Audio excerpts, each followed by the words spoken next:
former FBI director saying that open source is like finding a needle in a stack of needles, and that's really where even the name of our podcast comes from, needle stack, right?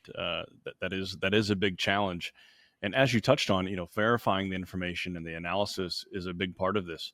When you look at open source as an intelligence discipline, it's not just going out and grabbing a screenshot from Twitter or looking at a map or downloading a video. It's that information and data plus the subsequent analysis that sets it apart from just sort of a casual collection of information.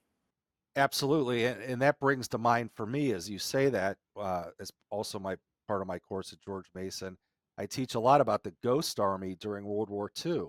And, every country, every military uses what it's good at. Well, what was the United States good at from the 20s to the late, 20s to now, I would say? But we had Hollywood, we had actors, we knew how to build stage sets. And as part of a strategy in World War II, they created a fake army that looked like tanks and guns, and they were just air balloons.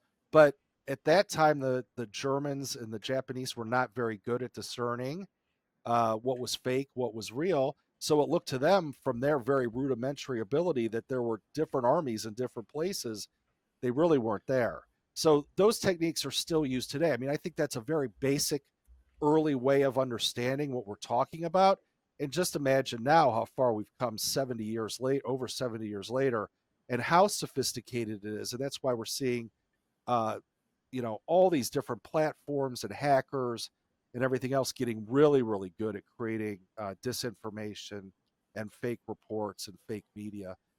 Because now it seems like a lot of the battlefield is not only being waged in cyberspace as far as hacking, but it's information warfare at a whole new level.